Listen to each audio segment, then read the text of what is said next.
विषम बाहु त्रिभुज। कोण के आधार पर भी 3 होगा। कौन कौन? न्यून कोण, दूसरा समकोण,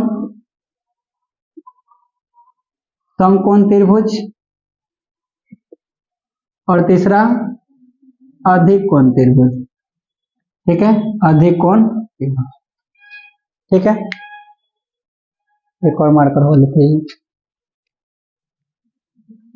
अब देखिए, यह जो त्रिभुज है, त्रिभुज का डिजाइन कुछ इस प्रकार से होता है, ए बी सी, और त्रिभुज में 3 भुजा होते हैं। कितने भुजा?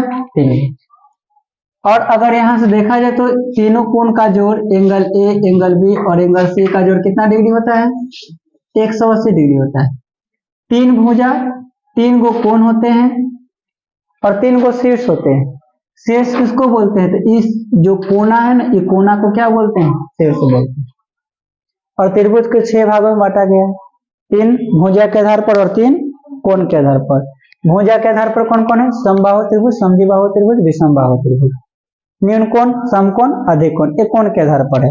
सबसे पहले अगर हम चर्चा करें समबाहु त्रिभुज का, समबाहु त्रिभुज का यदि चर्चा करें तो समबाहु त्रिभुज किसको बोलते हैं? इंग्लिश में बोलते हैं इक्विलैटरल ट्रायंगल। और समबाहु त्रिभुज वैसा त्रिभुज को कहते हैं जिसकी तीनों भुजा की लंबाई आपस में बराबर हो। नाम से ही पता चल रहा है समबाहु। सम का मतलब बराबर, और बाहु का मतलब क्या होता है? भुजा होता है, यानी बराबर भुजा होता है, उसी को क्या बोलते हैं? तीनों के तीनों भुजा क्या होंगे? बराबर होंगे। उस त्रिभुज को क्या बोलेंगे? समबाहु त्रिभुज। अब जब तीनों भुजा बराबर है तो ई भुजा के सामने का कोण जितना होगा इसका भी कोण उतना ही होगा। तीनों कोण बराबर, यानी एंगल ए बराबर एंगल बी बराबर एंगल सी क्या डिग्री का होगा? 60 डिग्री का होगा।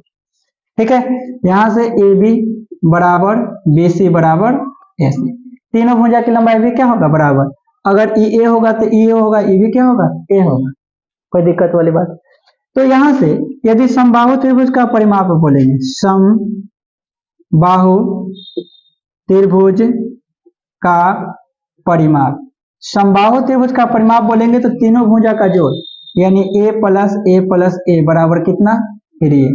तो कह सकते हैं कि समबाहु त्रिभुज का परिमाप 3 गुने भुजा होता है। ठीक है, अगर क्षेत्रफल की बात किया जाए, समबाहु त्रिभुज का क्षेत्रफल क्या होता है? तो √3/4 गुने भुजा स्क्वायर हो जाएगा, √3/4 गुने भुजा स्क्वायर। और समबाहु त्रिभुज का जो ऊंचाई होता है ना, शीर्षलंब, ये जो ऊंचाई होता है, तो समबाहु त्रिभुज की ऊंचाई जो होगा, ऊंचाई क्या हो जाएगा? √3/2 इंटू भुजा, √3/2 इंटू भुजा हो जाएगा। ये था समबाहु त्रिभुज। आइए सेकंड क्या है? समद्विबाहु त्रिभुज। सेकंड है समद्विबाहु त्रिभुज। समद्विबाहु त्रिभुज इसको बोलते हैं इंग्लिश में आइसोस्केलेस ट्रायंगल। ठीक है, इसको क्या बोलते हैं? Isosceles triangle, इंक्लेस। समद्विबाहु त्रिभुज का किसको कहते हैं? तो वैसा त्रिभुज जिसकी कोई दो भुजा की लंबाई आपस में क्या है? बराबर। अगर ये भुजा ए है तो ये भी भुजा ए, और ये क्या हो जाएगा? बी। तो ये जो दोनों भुजा बराबर है तो इसके सामने का कोण भी क्या होंगे? बराबर होंगे। ये जरूरी नहीं है कि ये 45 होगा तो ये भी 45 है, 30-30 भी हो सकता है, 40-40 भी हो सकता है, 50-50 भी हो सकता है। कितना होगा ये कंफर्म नहीं बताया जा सकता है। बताया कब जा सकता है? इस कोण का एक कोण का मान पता रहेगा ना, तब बता सकते हैं। जैसे मान के चलिए कि 70 डिग्री है, 70 डिग्री है तो ये दोनों तीनों कोण का जोड़ कितना डिग्री? 180 डिग्री। तो ई 70 हो गया तो ये दोनों का मान 110, तो मतलब ई 55 तो ये भी कितना? 55। तो दोनों कोण हमेशा क्या होगा? बराबर होगा, हमेशा बराबर होगा। तो यहां से भी समबाहु त्रिभुज का परिमाप बोलेंगे, समबाहु त्रिभुज का परिमाप, तीनों भुजा का योग। परिमाप का मतलब क्या? तीनों भुजा का योग, a प्लस बी, यानी 2a प्लस क्या? b, 2a प्लस क्या होगा? b होगा। अब एक बात यहां देखिए साथी, उससे कोई दिक्कत नहीं, चालू है ना बस। अब देखिए परिमाप आप याद रखिएगा कि कोई भी आकृति हो उसके भुजा का जोड़ को ही क्या कहते हैं, परिमाप। चाहे त्रिभुज हो, चतुर्भुज हो, पंचभुज हो, कोई भुज हो, उसके सभी भुजाओं के योगफल को ही हम लोग क्या बोलते हैं, परिमाप बोलते हैं। तो ये समबाहु त्रिभुज हो गया।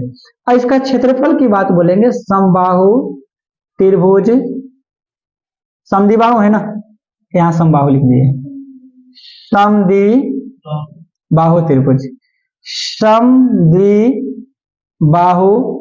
त्रिभुज का क्षेत्रफल, त्रिभुज का क्षेत्रफल। समद्विबाहु त्रिभुज का क्षेत्रफल क्या होगा, तो समद्विबाहु त्रिभुज का क्षेत्रफल हो जाएगा b/4। क्या होगा, b/4 root under 4a² minus b²।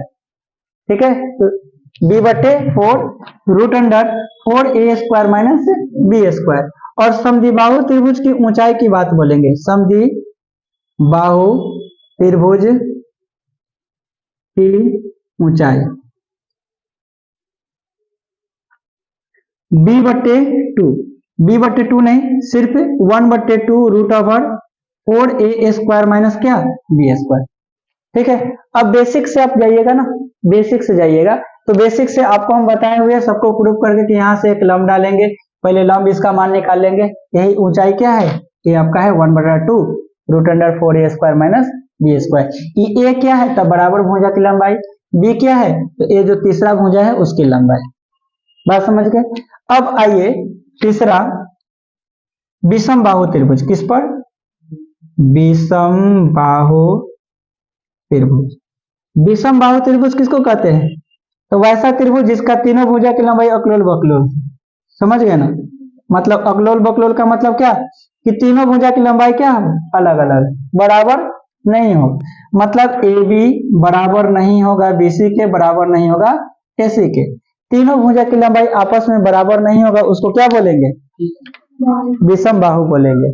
ठीक है, अब यहां से परिमाप की बात किया जाएगा कि त्रिभुज का परिमाप क्या हो जाएगा, त्रिभुज का परिमाप। अब यहां देखिए त्रिभुज का परिमाप का मतलब क्या, तीनों भुजाओं का योग, तीनों भुजाओं का योग। तीनों भुजा आपका क्या है, परिमाप जो हम लोग निकाल रहे हैं, परिमाप तीनों भुजा का योग क्या होगा, तो A B plus B C plus A C. अच्छा एक बात बताइए, यहां से समबाहु त्रिभुज का परिमाप निकाले हैं तो 3a आया है, तो इसमें क्या लॉजिक लगा है, A B plus B C plus C, यही तो लगा है ना, तो यहां से हम लोग निकाल सकते हैं। हाँ, अब यहाँ पर क्षेत्रफल की बात किया जाएगा कि क्षेत्रफल कैसे निकालेंगे, तो क्षेत्रफल निकालने का दो कंडीशन,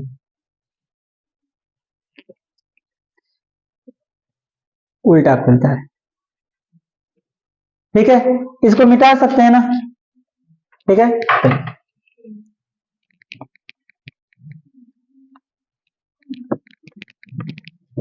आइए यहां पर एक चीज को समझिए, ये जो त्रिभुज है, ये त्रिभुज है, अब हमको ये पता नहीं कि कौन सा त्रिभुज है, समबाहु त्रिभुज है कि समद्विबाहु त्रिभुज है, तो हम विषमबाहु त्रिभुज इसको समझेंगे। तो इस त्रिभुज का क्षेत्रफल तभी निकाला जा सकता है जब इस पर क्या दे दे, लंब दे दे और आधार पता हो। ठीक है, पहले सोचिए, सुनिए, यहाँ पर ये आपका क्या है, आधार है, ठीक है, ये आपका आधार है और ये आपका क्या है, ऊंचाई है। तो त्रिभुज ए बी सी का क्षेत्रफल हम कब निकाल सकते हैं, जब इसका आधार और ऊंचाई देगा तो 1/2 अब बेस इंटू हाइट। और एक बात याद रखिएगा, क्या याद रखना है, कि इस त्रिभुज का क्षेत्रफल जब हम लोग निकाल रहे हैं, इस त्रिभुज का क्षेत्रफल यदि हम निकाल रहे हैं तो हम यहाँ पर क्या लगाए हैं, 1/2। अब बेस का मतलब क्या, बेस का मतलब BC और ऊंचाई का मतलब क्या, H, यानी AD मान लीजिए AD। तो एक त्रिभुज ABC का क्षेत्रफल निकल गया, लेकिन यदि हम 1/2 आधार हम DC ले ले, आधार क्या ले ले, DC, और ऊंचाई क्या ले ले, AD। आप जानते हैं एक बात कि अगर 1/2 आधार जितना लिए है ना, और इस आधार द्वारा जो निर्मित त्रिभुज है इसी का क्षेत्रफल निकला है, मतलब त्रिभुज ADC का क्षेत्रफल निकला है। तो इस फॉर्मूला में मेन डिपेंडेंट किस पे है, आधार पर है। अगर आधार हम यहां से यहां तक लिए हैं तो पूरा त्रिभुज का क्षेत्रफल निकला, आधार डी से सी लिए तो सिर्फ इसका क्षेत्रफल निकलेगा, और आधार में सिर्फ बी से डी ले लेंगे तो सिर्फ इसका क्षेत्रफल निकलेगा। तो मेन खेला किसका है? आधार का। ठीक है, अब इसमें हम सबकी बात नहीं करेंगे। ठीक है, अगर न्यून कोण की बात करते हैं तो न्यून कोण में आप जानते हैं कि वैसा त्रिभुज जिसका प्रत्येक कोण का मान 0 डिग्री से बड़ा 90 डिग्री से छोटा है। और समकोण त्रिभुज किसको कहते हैं? तो वैसा त्रिभुज जिसका कोई एक कोण 90 डिग्री का हो, कोई एक कोण 90 डिग्री का हो। जैसे देखिए, मान के चलिए कि समकोण त्रिभुज ए लेते हैं, ए समकोण त्रिभुज ले लिए ए बी सी। ठीक है, तो एक त्रिभुज एबीसी का अगर क्षेत्रफल निकालना होगा, यहां पर अगर त्रिभुज एबीसी का क्षेत्रफल निकालना होगा तो कैसे निकालेंगे? 1/2 और बेस बीसी और हाइट क्या? एबी।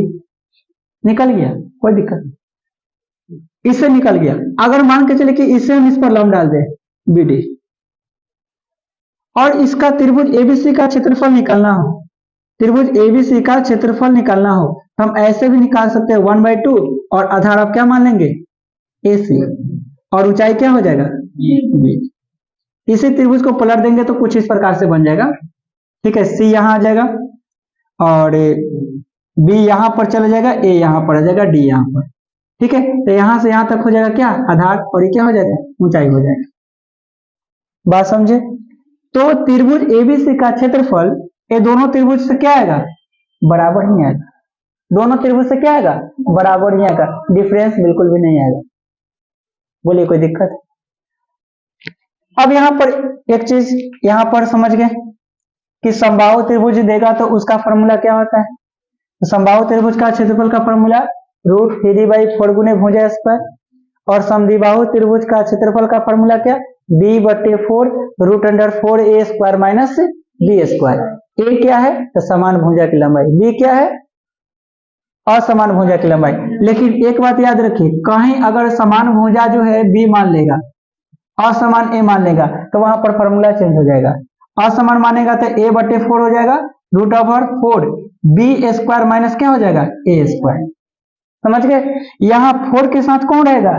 समान, और असमान घटेगा, तो इस पर ध्यान दीजिएगा। ठीक है, बोलिए, इसमें कोई दिक्कत वाली बात है? तो यहाँ त्रिभुज में इतना ही फॉर्मूला है, लेकिन अब एक और चीज इसमें सीखना है। ठीक है, कि मान के चलिए कि विषमबाहु त्रिभुज का क्षेत्रफल हमको निकालना है, और विषमबाहु त्रिभुज का क्षेत्रफल निकालना है, और आधार दिया है, ऊंचाई नहीं दिया गया है, लेकिन तीनों भुजा का मान दे दिया है। तब कैसे निकालेंगे? आइए बताते हैं। ठीक है, इस आपको नोट कर लीजिएगा, ठीक ना, जरूरी। लाइए, हो गया, इसमें भी रख दीजिए। देखिए, ये आपका क्या है सर? विषमबाहु त्रिभुज ABC। एक बात याद रखिएगा, ए के ठीक सामने वाले भुजा को स्मॉल ए कहते हैं, और बी के ठीक सामने वाले को स्मॉल बी कहते हैं, और सी के ठीक सामने वाले को स्मॉल सी कहते हैं। देखिए, एक बात आपको याद क्या रखना है कि अगर कोई भी त्रिभुज के तीनों भुजा की लंबाई देता है, तो तीनों भुजा की लंबाई बराबर देगा तो हम पहचान लेंगे कि समबाहु त्रिभुज है। तीनों भुजा की लंबाई यदि बराबर, इसमें कोई दो भुजा की लंबाई देगा तो हम पहचान लेंगे कि यह समद्विबाहु त्रिभुज है। लेकिन तीनों भुजा की लंबाई अलग अलग देगा तो पहचान लेंगे कि विषमबाहु त्रिभुज है। अब बताइए, एक त्रिभुज है, एगो कह दिया कि एगो 3 है, एगो 4 है, एगो 5 है, इसका क्षेत्रफल बताइए। एक त्रिभुज है जिसकी तीनों भुजा की लंबाई कितना है? 3 है, 4 है, 5 है, तो क्या आप कहिएगा? 3 4 5 दे दिया। तो यहां इस चीज को समझिए, फिर इस पर आते हैं। जब 3 को भुजा की लंबाई देगा ना, 3 को भुजा की जब लंबाई देगा, तो सबसे पहले आपको अर्ध परिमाप निकालना है। क्या निकालना है? अर्ध परिमाप। और अर्ध परिमाप किसको कहते हैं? तो परिमाप के आधा को कहते हैं अर्ध परिमाप। और अर्ध परिमाप को सेमी पेरीमीटर बोलते हैं, एस से डिनोट करते हैं। तो एस बराबर क्या हो जाएगा? a + b + c/2। तो पहले हम क्या निकालेंगे? अर्ध परिमाप एस निकालेंगे। ओकरा बाद त्रिभुज ABC का जब क्षेत्रफल निकालना होगा ना, तो हमको एक फॉर्मूला लगाना पड़ेगा, जिस फॉर्मूला को कहते हैं हीरोन का सूत्र। क्या बोलते हैं? हीरोन का सूत्र, जो डेल्टा बराबर निकालते हैं √s × s - a, s - b और s - c।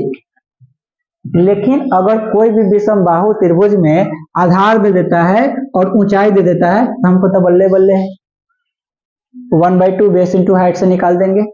लेकिन अगर बेस दिया, तीनों भुजा की लंबाई दे दिया, हाइट नहीं दिया, तो उस टाइम हम कौन सा फॉर्मूला लगाएंगे? हीरोन का सूत्र का प्रयोग करेंगे। अब बताइए 3 4 5 दे दिया, कौन सा फॉर्मूला लगाएंगे? हीरोन का सूत्र लगाएंगे। आंख बंद करके आप लोग लगा दीजिएगा। लेकिन एक बात मेरा याद रखिएगा, तीनों भुजा की लंबाई यदि देता है ना, तो सबसे पहले आपको चेक करना है पाइथागोरन ट्रिपलेट। क्या चेक करना है? पाइथागोरन ट्रिपलेट, कि कोई दो गो छोटका भुजा का स्क्वायर करके जोड़ने पर बड़का भुजा के स्क्वायर के बराबर आता है कि नहीं आता है? अगर आ गया तो कौन सा त्रिभुज? समकोण। और समकोण त्रिभुज जब हो जाएगा तो समकोण त्रिभुज में भी तो वो फॉर्मूला यूज करते हैं 1/2 बेस इंटू हाइट। तो क्या ये फॉर्मूला जब ऐसे जगह था आंख बंद करके हीरोन का सूत्र लगाना सही है? गड़बड़ा जाइएगा उस टाइम। बात समझ गए? तो वहां पर अगर मान के चलिए कि 3 गो भुजा की लंबाई एगो के 24 दे दिया और एगो के 8 दे दिया, एगो के 25 दे दिया, कहेगा कि इसका क्षेत्रफल बताइए। तो सबसे पहले इसको पाइथागोरन ट्रिपलेट चेक करेंगे। एग्जाम में क्या करेंगे? सबसे पहले पाइथागोरन ट्रिपलेट की जांच करेंगे, उसके बाद हम क्या करेंगे? यहाँ पर फॉर्मूला। अगर नहीं होगा तो हीरोन का सूत्र तो जिंदाबाद था, जिंदाबाद है, जिंदाबाद रहेगा। समझ गए ना?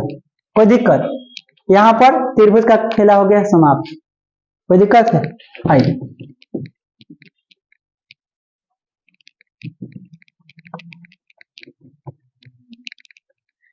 अब आइए चतुर्भुज पर। किस पे? चतुर्भुज। अब देखिए क्वाड्रिलेटरल चतुर्भुज, एक बार जानते हैं चतुर्भुज का प्रकार के? 5 प्रकार के। कौन कौन? चलिए पहले हम बारी बारी से सबको पढ़ते चलते हैं। 5 प्रकार का होता है, बोल देते हैं। वर्ग होता है, आयत होता है, समांतर चतुर्भुज, सम चतुर्भुज, समलंब चतुर्भुज। सबसे पहले हम किसके बारे में देखेंगे? आयत के बारे में देखते हैं। आयत जिसको बोलते हैं रेक्टेंगल, आयत यानी रेक्टेंगल। ठीक है। चतुर्भुज, चतुर्भुज ऐसा होता है, देख लीजिए ये क्या है? चतुर्भुज है। चतुर्भुज का आकृति इस प्रकार का होता है। इसमें कै गो कोण होता है? 4 गो कोण होता है। चतुर्भुज में कै गो कोण? 4 गो कोण। हिलाइए नहीं, ठीक है ना, गड़बड़ा जाएगा। चतुर्भुज में 4 कोण, लेकिन चतुर्भुज के चारों कोण का जोड़ कितना होगा? Angle B angle C plus angle D बराबर कितना डिग्री? 360 डिग्री। चतुर्भुज के तीनों चारों कोणों का फल कितना डिग्री? 360 डिग्री। अब देखिए चतुर्भुज के पहला प्रकार कौन है? आयत। आयत किसको कहते हैं? तो आयत एक ऐसा चतुर्भुज को कहते हैं जिसके आमने सामने की भुजाएं बराबर होती है। आमने सामने की भुजाएं क्या होती है? बराबर। अगर ये भुजा एल है तो ई भी एल, ई अगर बी है तो ई भी क्या होगा? बी। कोई दिक्कत है? अब बताइए इसको कोना कोनी मिलाएंगे ना तो इसको बोलते हैं विकर्ण। क्या बोलते हैं? विकर्ण। कोई दिक्कत है? अब यहां ध्यान से देखिए कि आयत का जब हमको परिमाप निकालना होगा, क्या निकालना होगा? अभी बोले हैं कि परिमाप कैसे निकालते हैं?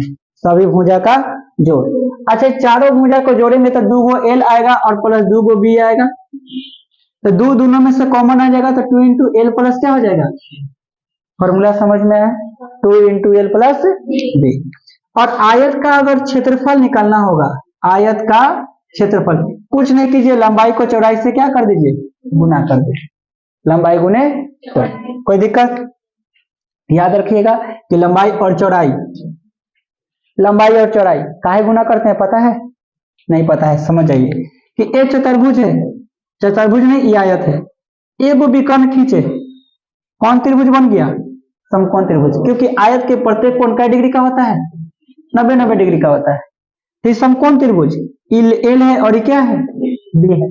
ये त्रिभुज का क्षेत्रफल निकालेंगे हाफ बेस इंटू यानी एल इंटू बी। हुआ कि नहीं? आइसोसेलेशन कै गो त्रिभुज है? तो 2 से गुना करेंगे तो क्या बच गया? समझ गए? ठीक, ये हो गया। अच्छा बताइए विकर्ण अगर निकालना होगा तो विकर्ण कैसे निकालेंगे? तो ये समकोण त्रिभुज है ना, पाइथागोरस जानते हैं, विकर्ण का स्क्वायर बराबर लंब के स्क्वायर जोड़ आधार का स्क्वायर, यानी स्क्वायर भेजेंगे रूट चढ़ेगा L square plus B square. ये था क्या खेला किसका? आयत। दूसरा क्या जाएंगे? वर्ग, जिसको बोलते हैं स्क्वायर। ठीक है, स्क्वायर। वर्ग वैसा चतुर्भुज को बोलते हैं जिसकी चारों भुजा की लंबाई क्या होती है, आपस में बराबर होती है। अगर ए है तो ए भी ए, ए भी ए, ए भी ए, प्रत्येक कोण का डिग्री 90 डिग्री, प्रत्येक कोण 90 डिग्री, प्रत्येक कोण 90 डिग्री। इसका विकर्ण की लंबाई बराबर होती है, इसके भी विकर्ण की लंबाई क्या होती है, बराबर होती है। ठीक है, तो यहाँ पर वर्ग का परिमाप अगर कहेंगे, वर्ग का परिमाप, तो वर्ग का परिमाप कैसे निकालेंगे, सभी भुजा का जोड़, यानी चारों ए को जोड़ देंगे तो 4a आ जाएगा, कहेंगे कि 4 गुने भुजा, इसको क्या बोलेंगे, 4 गुने भुजा। अब वर्ग का क्षेत्रफल अगर बोलेंगे निकालने के लिए, तो वर्ग का क्षेत्रफल कैसे निकलेगा, वर्ग का क्षेत्रफल लंबाई गुने चौड़ाई, लंबाई गुने लंबाई भी ए है, चौड़ाई भी ए है, तो ए का स्क्वायर, यानी भुजा का स्क्वायर है।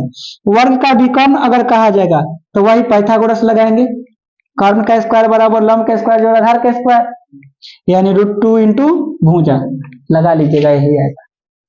समझ गए ना, तो यहां से क्या निकल गया, वर्ग का परिमाप, वर्ग का क्षेत्रफल और वर्ग का विकर्ण। आइए किस पे, तीसरा समांतर चतुर्भुज, समांतर चतुर्भुज।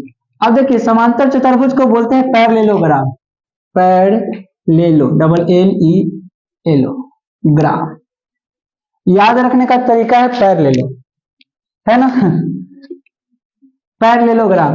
और पैरेललोग्राम क्या होता है सर, आयत आप लोग जाने ना, बस आयत को थोड़ा तिरछा कर दीजिए इस प्रकार से, आयत को तिरछा कर दीजिए, तो आयत को तिरछा करते ही इसका विकर्ण क्या हो जाएगा, बराबर नहीं होगा। आयत का विकर्ण बराबर था। देखिए कोई पूछेगा कि डिफरेंस क्या है, आयत और समांतर चतुर्भुज में डिफरेंस क्या है, कहीं कुछ नहीं सिवाय विकर्ण का। जब विकर्ण बराबर नहीं होगा, इसमें आयत का विकर्ण बराबर होता है, समांतर चतुर्भुज का विकर्ण। लेकिन अगर कोई पूछेगा कि समांतर चतुर्भुज किसे कहते हैं, तो कहिएगा कि वैसा चतुर्भुज जेकर आमने सामने की भुजाएं बराबर होती है। तो आयत का भी होता है आमने सामने की भुजा बराबर, आयत का भी होता है। तो अब उसके बाद कहिएगा कि एक प्रत्येक कोण 90 डिग्री का होता है, पर नहीं होता है। बात समझे कि नहीं समझे। और एक बात और, ये जो समांतर चतुर्भुज है ना, समांतर चतुर्भुज का विकर्ण एक दूसरे को समद्विभाजित करता है। समद्विभाजित मतलब समझते हैं, इसको बराबर बराबर भागों में बांटता है। बात समझ गए, इसको बराबर बराबर भागों में बांटता है। आयत का भी बांटता है, आयत का भी विकर्ण एक दूसरे को समद्विभाजित करता है, समांतर चतुर्भुज का भी करता है। लेकिन आयत का प्रत्येक कोण 90 डिग्री का होता है, इसका नहीं होता है। इसका विकर्ण बराबर होता है, इसका विकर्ण बराबर नहीं होता है। और नीचे वाले को आधार बोलेंगे और इसको क्या बोलेंगे, ऊंचाई। बात समझ गए। आमने सामने की भुजाएं बराबर और क्या होती है, समानांतर भी होती है, बराबर भी होती है और समानांतर भी होता है। और बराबर और समानांतर होने के कारण ही, बराबर और समानांतर होने के कारण ही यहाँ के कोण और यहाँ के कोण का योगफल 180 डिग्री होता है। दो, इसको सम्मुख कोण बोलते हैं। क्या बोलते हैं, सम्मुख कोण। सटले सटले कोण को सम्मुख कोण, और समांतर चतुर्भुज के सम्मुख कोणों का योगफल 180 डिग्री होता है। समझ गए। और कोना कोणी बराबर हो जाएगा, कोना कोणी कोण बराबर हो जाएगा। ठीक है, तो यहां से समांतर चतुर्भुज का क्षेत्रफल यदि निकालेंगे, समांतर चतुर्भुज का क्षेत्रफल यदि निकालते हैं, तो इसका आधार b और इसका ऊंचाई है, यानी b गुने h। समांतर चतुर्भुज का क्षेत्रफल क्या होता है, आधार गुना शीर्ष लंब। यही तरीका है इसका क्षेत्रफल निकालने का, आधार गुना शीर्ष लंब। कोई दिक्कत। अब कहिए कैसे का है, तो जरा बताइए कि एक विकर्ण जब हम खींचे तो इसका ही आधार है और इसका ही ऊंचाई, एक त्रिभुज का क्षेत्रफल निकला तो 1/2, और इसका भी क्षेत्रफल 1/2। 2 से गुना करेंगे, 2 से 2 खत्म। आइए क्या नंबर था, 3 नंबर। 4 नंबर समचतुर्भुज, समचतुर्भुज, समचतुर्भुज जिसको बोलते हैं रोम्बस। क्या बोलते हैं, रोम्बस। अब देखिए वर्ग पढ़े, वर्ग को थोड़ा सा तिरछा कर दीजिए, वर्ग पढ़े, वर्ग को थोड़ा सा तिरछा कर दीजिए, वर्ग को तिरछा कर देंगे। चारों भुजा की लंबाई इसमें बराबर होती है, चारों भुजा की लंबाई आपस में क्या होती है, बराबर होती है। लेकिन इसका विकर्ण की लंबाई आपस में बराबर नहीं होता है, लेकिन एक बात याद रखिएगा कि वर्ग का ये जो समचतुर्भुज है, समचतुर्भुज का विकर्ण की लंबाई भले ही बराबर नहीं होता है, लेकिन इसका विकर्ण एक दूसरे को लमसम विभाजित करता है। क्या करता है? लमसम विभाजित करता है। तो इसका भी लमसम विभाजित करता है। तो कै गो समकोण त्रिभुज बनाएगा? 4 गो। बात समझ में आए? अब समचतुर्भुज का अगर क्षेत्रफल निकालना होगा, समचतुर्भुज का क्षेत्रफल यदि निकालना होगा, समचतुर्भुज का यदि क्षेत्रफल निकालना होगा तो 1/2 और विकर्णों का गुणनफल। क्या? विकर्णों का गुणनफल। समचतुर्भुज का क्षेत्रफल उसको a से सूचित करेंगे 1/2। मान लीजिए कि विकर्ण 2 गो है तो के d1 मान लेंगे और एगो के d2 मान लेंगे। तो समचतुर्भुज का क्षेत्रफल क्या हो जाएगा? 1/2 विकर्णों का गुणनफल। 5वां नंबर, समलंब चतुर्भुज का क्षेत्रफल। समलंब चतुर्भुज जानते हैं? सबसे पहले ये तो जानिए कि समलंब चतुर्भुज होता कैसा है, जिसको हम लोग बोलते हैं ट्राइपेजियम। ठीक है, ट्रापेजियम के कैसा होता है? तो देखिए ट्रापेजियम कैसा होता है, तो एक ऐसा चतुर्भुज होता है, 4 भुजा वाला चतुर्भुज होता है।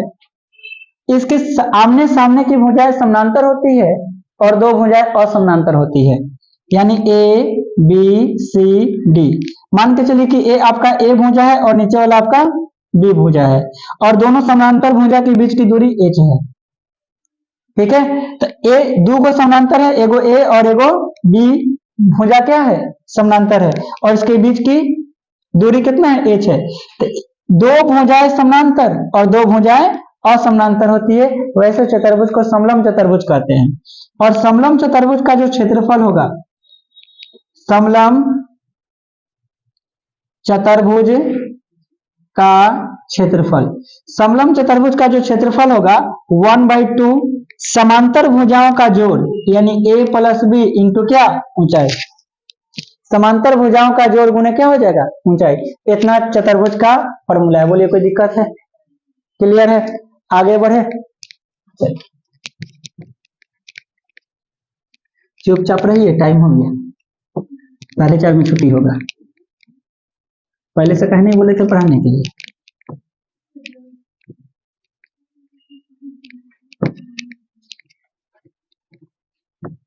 चलिए ये देखिए, अब उसके बाद अब यहां पर देखिए कि जब एक चीज देख लिए तो अब हम लोग सीखेंगे घन के बारे में। किसके?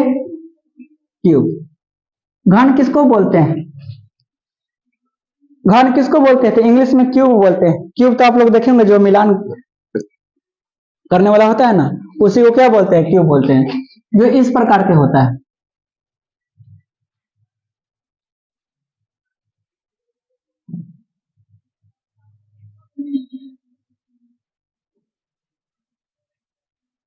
अब देखिए यही क्या है? क्यूब है, जिसका लंबाई, चौड़ाई और ऊंचाई तीनों क्या होता है? बराबर।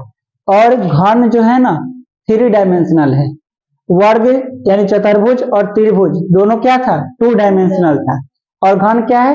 3 डायमेंशनल। और जो 2 डायमेंशनल है उसका सिर्फ और सिर्फ हम लोग परिमाप और क्षेत्रफल निकाल सकते हैं, लेकिन जो 3 डायमेंशनल होता है ना, वो 3 डायमेंशनल में हम लोग आयतन भी निकालते हैं।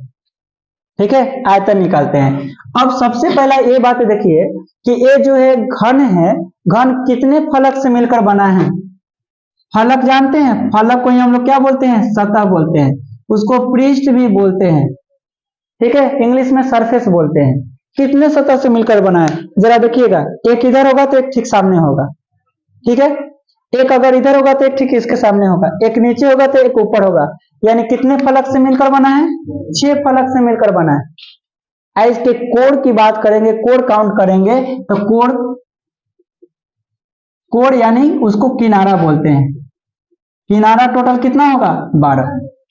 किनारा कितना होगा? 12।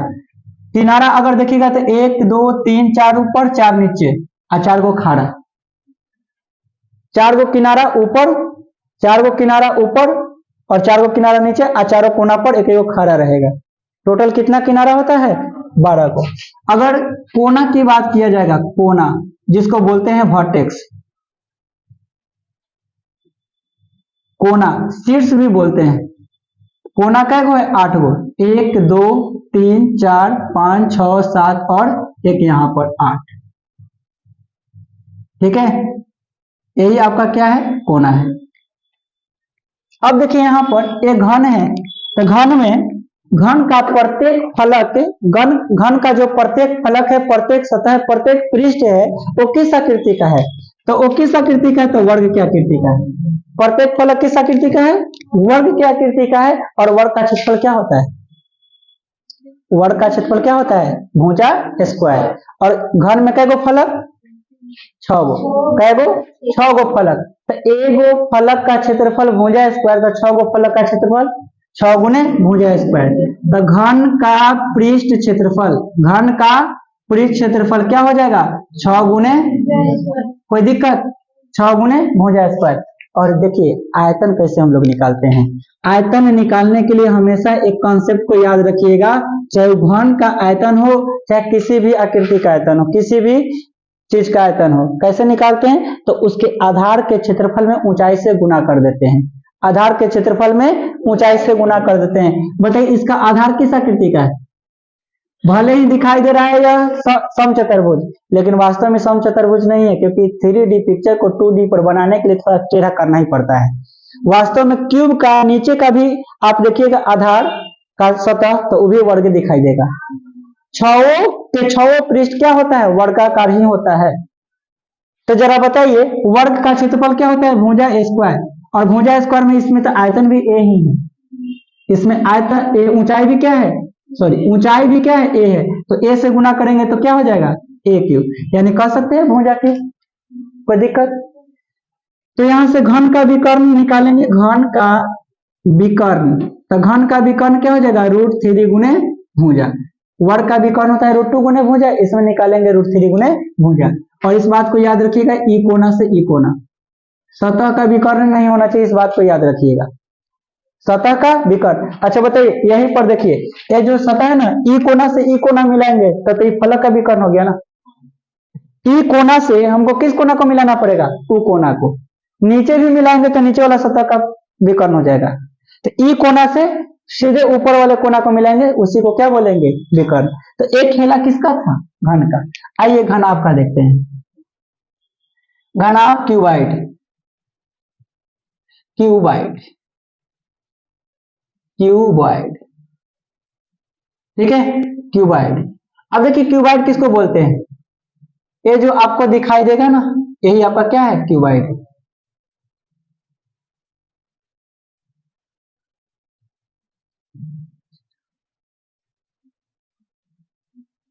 अब देखिए इसका ही लंबाई होता है, और इसका ही चौड़ाई, और इसका ही ऊंचाई।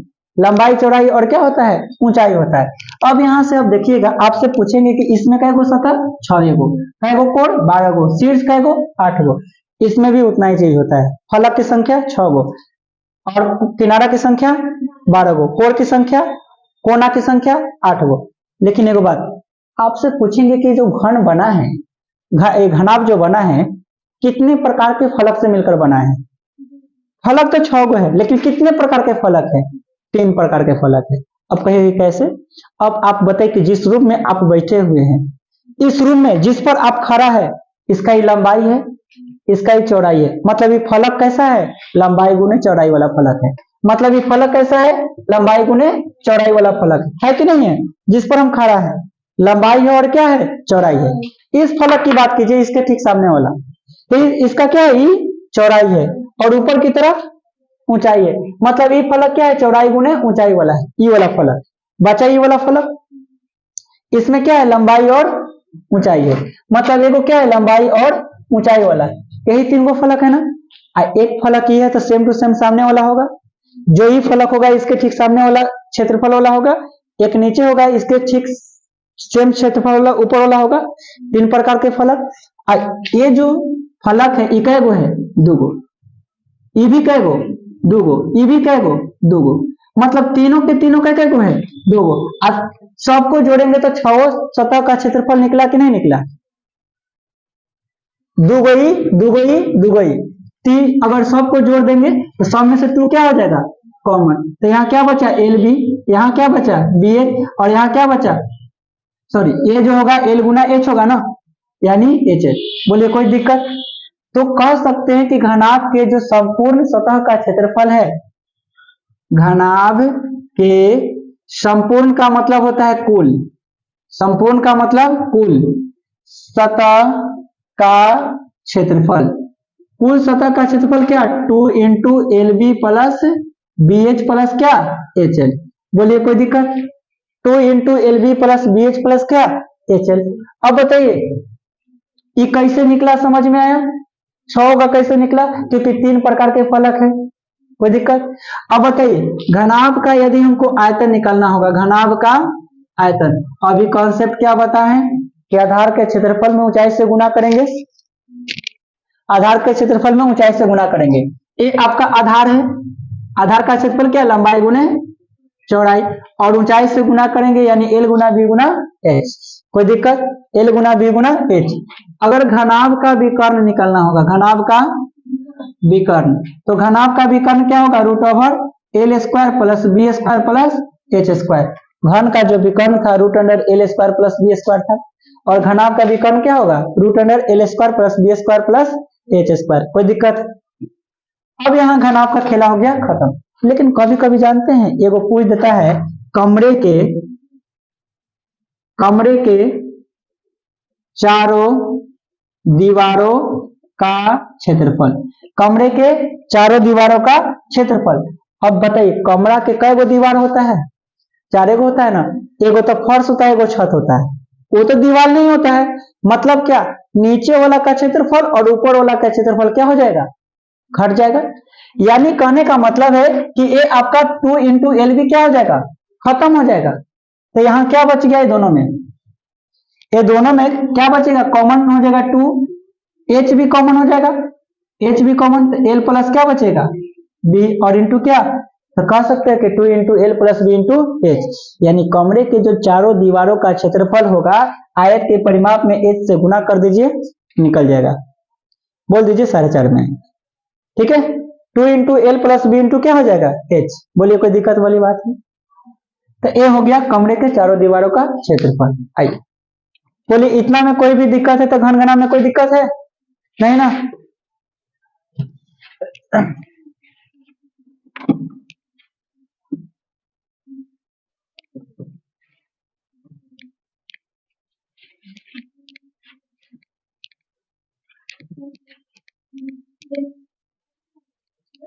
आइए अब देखिए, अब हम लोग डायरेक्ट आते हैं किस पर, वृत्त पर, सर्किल, वृत्त पर आते हैं, सर्किल पे आते हैं, ठीक है। अब देखिए वृत्त किसको बोलेंगे, तो वृत्त क्या करेंगे, एगो बीच में खूंटा गाड़ दीजिए, इसमें एगो रस्सी बांध दीजिए और गाय को इसमें बांध दीजिए, गाय को चला दीजिए चारों तरफ, जो डिजाइन बना इसी को क्या बोलते हैं वृत्त। अच्छा बताइए खूंटा है और ये खूंटा से यदि गाय चल रहा है तो रस्सी बढ़ेगा घटेगा, कभी नहीं, सभी जगह।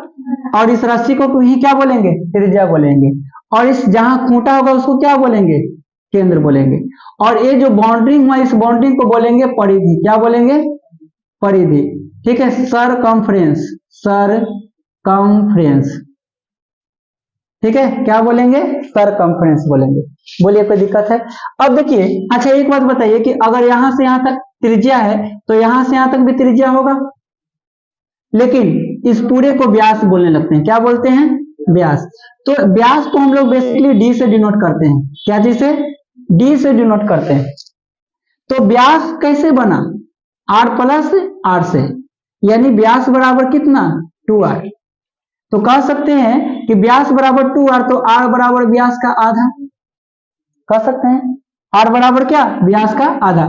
मतलब दो को त्रिज्या मिलकर व्यास बना, इसका मतलब कि व्यास जो होगा त्रिज्या का दुगना होगा, व्यास त्रिज्या का क्या होगा, दुगना। एक मतलब कि त्रिज्या व्यास का आधा होगा। अगर यहां से वृत्त की परिधि निकालते हैं, वृत्त की परिधि निकालते हैं, तो वृत्त की परिधि कैसे निकलेगा, 2 पाई आर से निकलेगा। मतलब व्यास में पाई से गुना कर देंगे, क्या निकल जाएगा।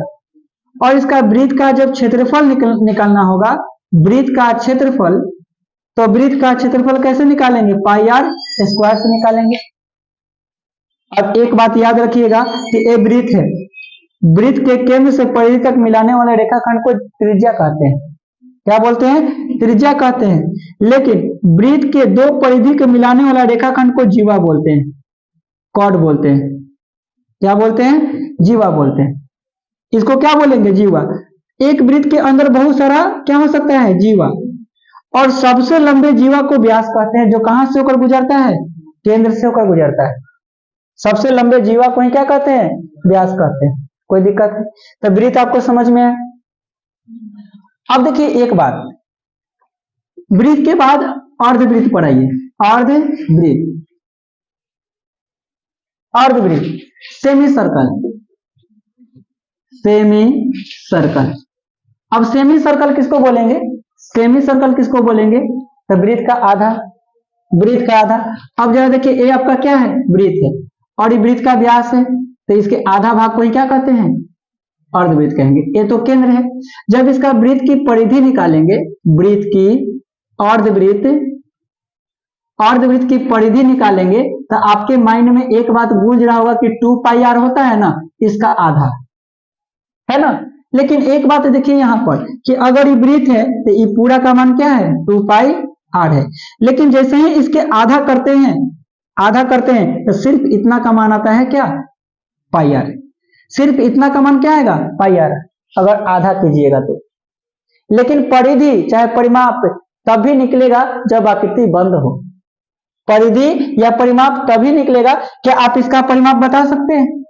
नहीं। इसका परिमाप तभी बताया जा सकता है जब ये बंद आकृति होगा। अगर बंद आकृति नहीं होगा तो परिमाप नहीं बता। तो क्या ये अर्धवृत्त का πr बंद हुआ? नहीं। तो बंद करने के लिए हमको एक व्यास खींचना पड़ेगा, तो ये πr में क्या करना पड़ेगा? 2r जोड़ना पड़ेगा। समझ गए? तो दोनों में से कॉमन क्या होगा? r, यानी पाई प्लस 2 इंटू क्या हो जाएगा? r। इसीलिए अर्धवृत्त की परिधि क्या होगा? Pi plus 2 into. बोलिए कोई दिक्कत? लेकिन अब बताइए, अब इसको आधा किए तो जितना हमारे पास क्षेत्रफल था, जितना हमारे पास क्षेत्रफल था, आधा किए, क्षेत्रफल आधा हो गया। इसे व्यास से कोई लेना देना नहीं, खुला बंद आकृति से कोई मतलब नहीं है। समझ गए? तो इसका अगर क्षेत्रफल निकालेंगे ना,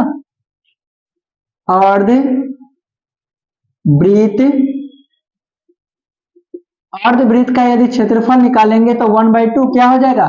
πr²। बोलिए कोई दिक्कत? अब इसके बाद आते हैं त्रिज्या खंड पर। त्रिज्या खंड किसको बोलते हैं? त्रिज्या खंड किसको बोलते हैं? जिसको हम लोग बोलते हैं इंग्लिश में सेक्टर बोलते हैं। क्या बोलते हैं? सेक्टर। एक वृत्त है और वृत्त का एक केंद्र है, तो त्रिज्या द्वारा खंड को ही हम लोग क्या बोलेंगे? लेकिन ये थीटा से क्या कर रहा है? हाँ। और इसको हम लोग बोलते हैं चाप। क्या बोलते हैं? चाप बोलते हैं। इसको बोलते हैं चाप। तो कहने का मतलब है कि त्रिज्या खंड का यदि क्षेत्रफल निकालना होगा, त्रिज्या खंड का क्षेत्रफल निकालना होगा, त्रिज्या खंड का क्षेत्रफल, तो फॉर्मूला तो वही रहेगा πr²। लेकिन आप देखिएगा कि ये जो खंड है ये पूरे त्रिभुज का कितना भाग है? तो बताइए, एक कोण पर कितना डिग्री, एक केंद्र पर कितना डिग्री का कोण बनेगा? 360। और 360 पर थीटा जितना डिग्री का कोण बनाएगा उतना ही भाग का ही क्षेत्रफल निकलेगा, θ/360 πr²। बात समझे? अब देखिए, इस चाप की लंबाई अगर निकालना होगा, चाप की लंबाई, त्रिज्या खंड की चाप की लंबाई, चाप की लंबाई यदि निकालना पड़ेगा तो θ/360 इतना ही भाग पर 2πr कर दीजिए। क्या कर दीजिए? 2πr। लेकिन अगर इसका परिधि निकालना होगा तो एगो त्रिज्या इधर, एगो त्रिज्या इधर, दोनों त्रिज्या क्या करना पड़ेगा? जोड़ना पड़ेगा, नहीं तो खाली इतना ही का लंबाई निकलेगा। त्रिज्या खंड का परिमाप निकालने के लिए ये दोनों को क्या करना पड़ेगा? दोनों त्रिज्या खींचकर बंद करना पड़ेगा। बात समझे कि नहीं? तो इसीलिए इसमें क्या करेंगे, अगर त्रिज्या खंड का परिमाप अगर पूछेगा, त्रिज्या खंड का परिमाप, त्रिज्या खंड का परिमाप कहेगा तो θ/360 2πr में 2r को क्या कर देंगे? जोड़ देंगे। बोलिए कोई दिक्कत है? अब आइए, एक चीज त्रिज्या खंड हो गया तो अब एक बच गया वृत्त खंड। एक और कॉन्सेप्ट यहां पर समझ, इसको इंग्लिश में बोलते हैं सेगमेंट। सेगमेंट। एक चीज, एक कॉन्सेप्ट और समझिए, ये जो है एक छोटा हो गया लघु त्रिज्या खंड, लघु मतलब छोटा, लघु त्रिज्या खंड, और इसको बोलेंगे दीर्घ त्रिज्या खंड। लघु त्रिज्या खंड और दीर्घ त्रिज्या खंड, कभी अगर पूछ देगा कि दीर्घ त्रिज्या खंड का क्षेत्रफल कितना होगा, तो क्या करेंगे, वृत्त के क्षेत्रफल में से लघु त्रिज्या खंड घटा लेंगे, ये अपने आप बच जाएगा, कोई दिक्कत। अब वृत्त खंड किसको कहते हैं, तो एक वृत्त को अगर कोई एक जीवा दो भागों में बांटता है तो प्रत्येक खंड को वृत्त खंड कहते हैं, और छोटा वाला को लघु वृत्त खंड बोलते हैं, और बड़ा वाला को दीर्घ वृत्त खंड बोलते हैं, दीर्घ वृत्त खंड बोलते हैं। ये आपका क्या होगा, केंद्र होगा। तो यहां वृत्त खंड का क्षेत्रफल कैसे निकालेंगे, वृत्त खंड का क्षेत्रफल कैसे निकालेंगे, तो ये देखेंगे कि एक त्रिज्या द्वारा कितना डिग्री का कोण बनाया जा रहा है।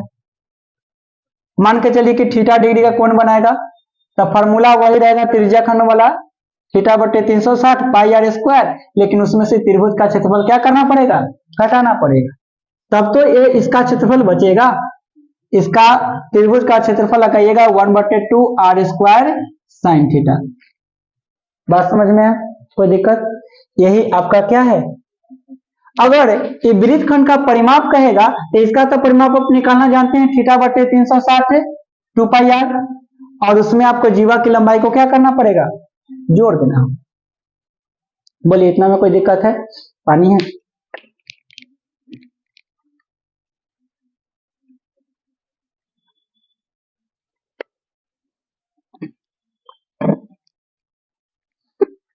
बोलिए कोई दिक्कत है।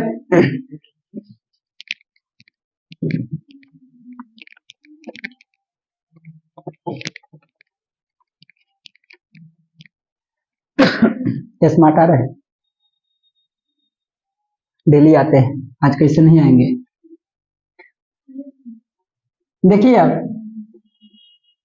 सकेंद्रीय वृत्त, सकेंद्रीय वृत्त किसको बोलते हैं, जब दो वृत्त का केंद्र एक ही होगा, दो वृत्त का केंद्र एक ही होगा, उसको क्या बोलते हैं, सकेंद्रीय वृत्त। और छोटका वृत्त का त्रिज्या छोटका और बड़का वृत्त का त्रिज्या बड़का, और ई वाले भाग को हम लोग रिंग बोलते हैं, क्या बोलते हैं, रिंग, रिंग यानी वलय, क्या बोलते हैं, रिंग यानी वलय। अब इस वृत्त का क्षेत्रफल यदि हमको निकालना होगा, रिंग का क्षेत्रफल निकालना होगा, तो इसका क्षेत्रफल कैसे निकालेंगे, तो पूरा बड़का वृत्त का क्षेत्रफल में से छोटका वृत्त का क्षेत्रफल घटाएंगे, ये अपने आप में बच जाएगा।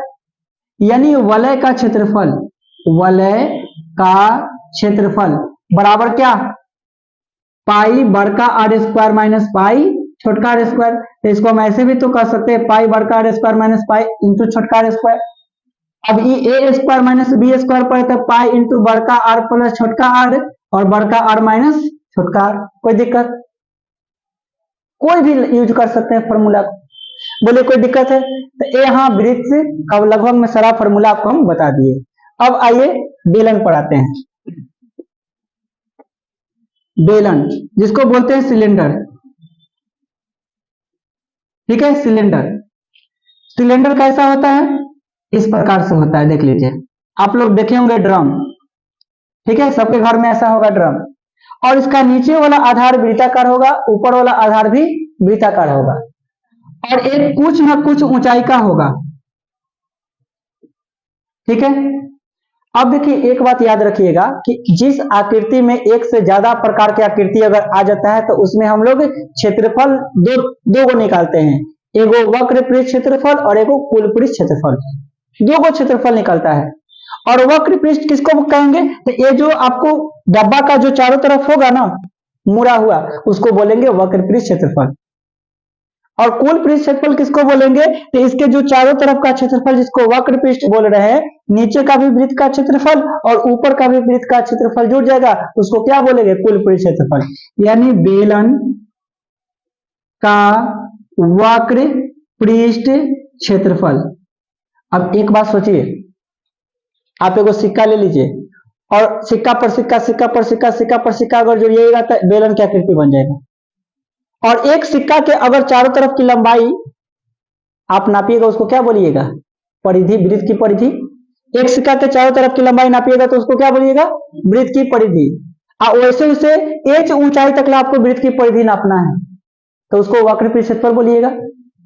तो यानी 2 पाई आर एगो वृत्त की परिधि हो गया, एच ऊंचाई तक 2 पाई आर नाप रहे हैं तो ये क्या हो गया, बेलन का वक्र पृष्ठ क्षेत्रफल।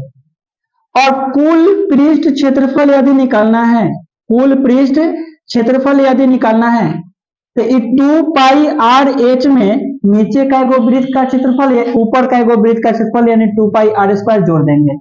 दोनों में से कॉमन क्या आएगा, 2 पाई आर। तो यहां से क्या बचेगा, एगो आर बचेगा, यहां से क्या बचेगा, एच, यानी 2 पाई आर इंटू क्या बचेगा, आर प्लस एच। और अभी एगो कंसेप्ट बताए थे, याद है कि आयतन कैसे निकालते हैं, आधार के क्षेत्रफल में ऊंचाई से गुना कर देते हैं, आधार का क्षेत्रफल पाई आर स्क्वायर, ऊंचाई एच। बोलिए कोई दिक्कत। अब यहां से एक खोखला बेलन भी हो सकता है, खोखला बेलन का क्षेत्रफल, खोखला बेलन का क्षेत्रफल, खोखला बेलन कैसा होगा, ऊपर आधार वाला क्या आकृति का होगा, तो इसका क्षेत्रफल क्या, पाई इंटू बड़का आर स्क्वायर माइनस, और ये ऊंचाई तक निकालेंगे पाई इंटू बड़का आर स्क्वायर माइनस, एक ही कॉन्सेप्ट है आयतन का, आधार का क्षेत्रफल में ऊंचाई से गुना कर दीजिए। बेलन समझ में आया। आइए शंकु पे, जिसको बोलते हैं कोन। जोकर का टोपी देखे हैं, जोकर का टोपी देखे हैं ना, जोकर का टोपी ही क्या है, कौन है, गुल्फी कौन है। इसके आधार कैसा है, वृत्ताकार है, और ये जो है इसका तिर्यक ऊंचाई होता है, इसको क्या बोलते हैं, तिर्यक ऊंचाई, तिरछी ऊंचाई।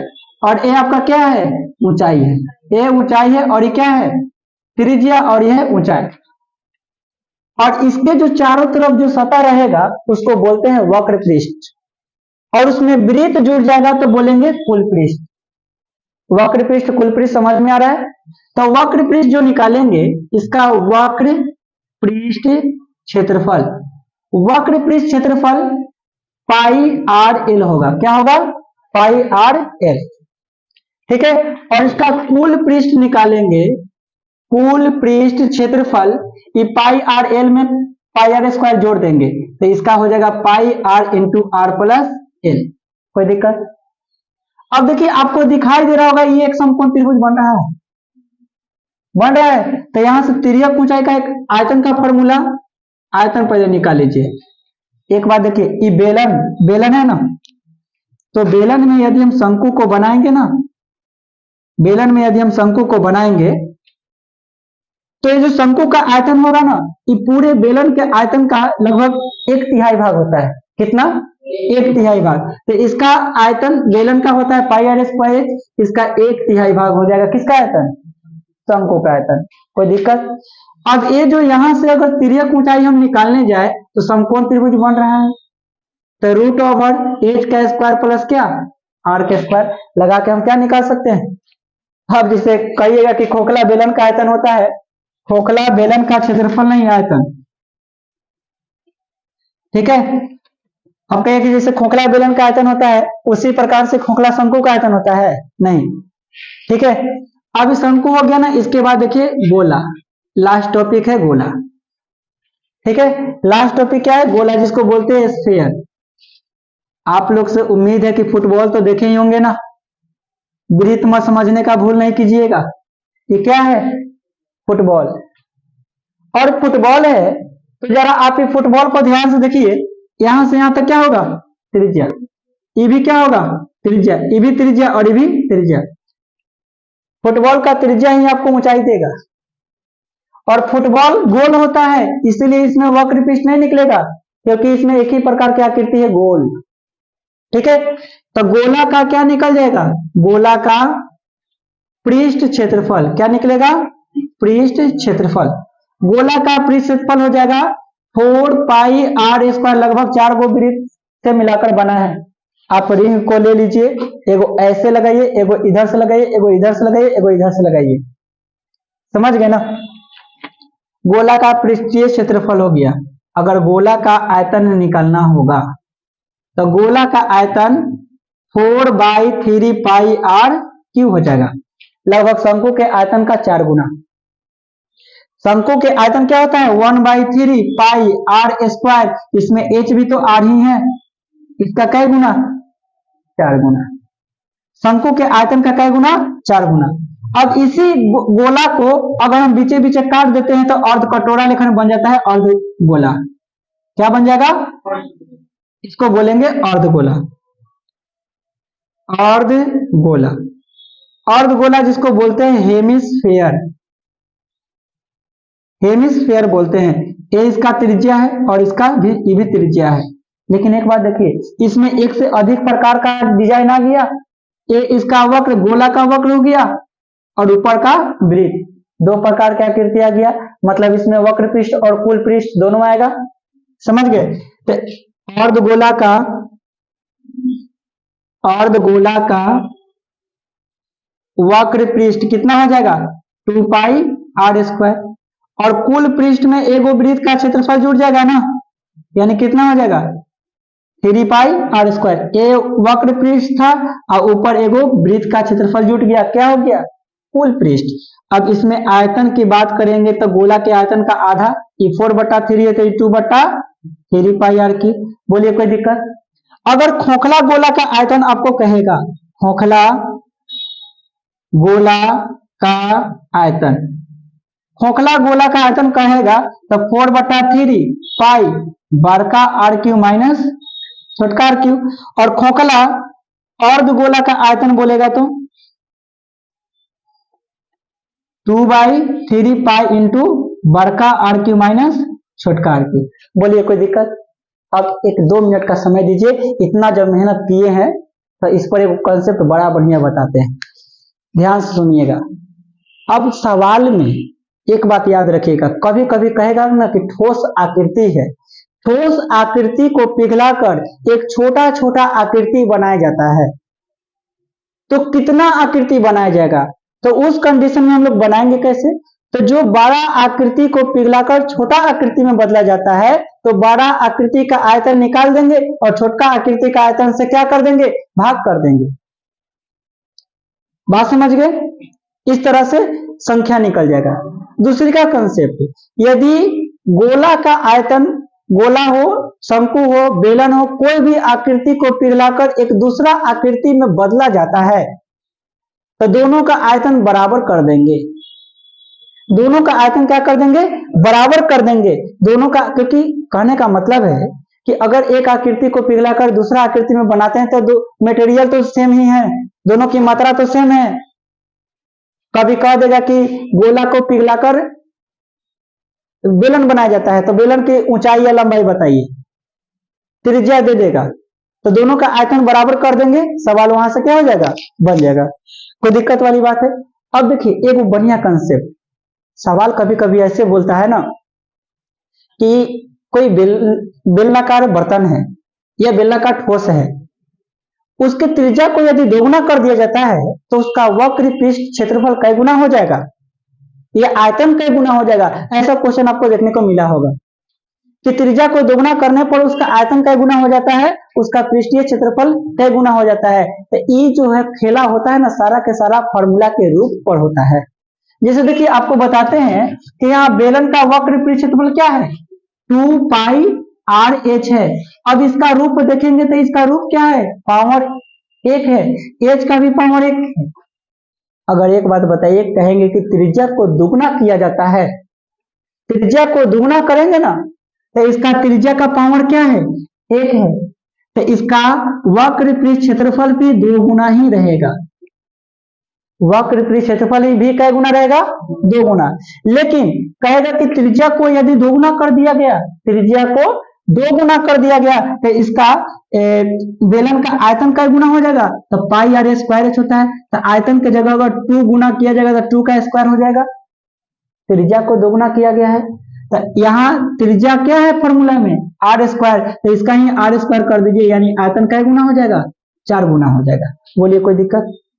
यदि आपसे पूछेगा कि बेलन की ऊंचाई को 3 गुना कर दिया गया, बेलन की ऊंचाई को 3 गुना कर दिया गया और त्रिज्या को 2 गुना किया गया, तो बेलन को कै गुना किया गया 3 गुना और त्रिज्या को 2 गुना किया गया, तो आयतन कई गुना हो जाएगा, तो आयतन यानी h 2 गुना त्रिज्या को किया गया तो 2 का स्क्वायर क्या हो जाएगा 4, और ऊंचाई को 3 गुना किया गया, दोनों को गुना कर देंगे यानी टोटल क्या गुना हो जाएगा 12 गुना हो जाएगा। बताइए कोई दिक्कत है? एक वो ऐसे बता है सारा फॉर्मूला में त्रिज्या को दोगुना किया जाए या ऊंचाई को दोगुना किया जाए, ठीक है, उसके फॉर्मूला को रूप देखिए कि उसका रूप क्या है, उसके रूप में दुगुना किया है, फॉर्मूला में स्क्वायर है तो स्क्वायर कर दीजिए, क्यू है तो क्यू कर दीजिए। अब बताइए कहेंगे कि गोला के त्रिज्या को दोगुना किया गया तो उसका आयतन कई गुना हो जाएगा, तो गोला के त्रिज्या को अगर दोगुना करेंगे तो उसका आयतन कई गुना हो गया, तो त्रिज्या 2 का क्यू कई गुना 8 गुना हो जाएगा। अगर त्रिज्या को 3 गुना करते तो आयतन कई गुना हो जाएगा 27 गुना हो जाएगा। त्रिज्या को यदि हम गोला का त्रिज्या को अगर 3 गुना करते हैं तो उसका गोला का पृष्ठ क्षेत्रफल कई गुना हो जाएगा 3 के स्क्वायर 9 गुना हो जाएगा। तो किस पर डिपेंड कर रहा है? फॉर्मूला के रूप पर डिपेंड करता है। बोलिए कोई दिक्कत? तो चलिए आज के लिए इतना ही, फिर मिलते हैं हम लोग नेक्स्ट क्लास में। अगर वीडियो अच्छा लगा है तो लाइक कीजिए।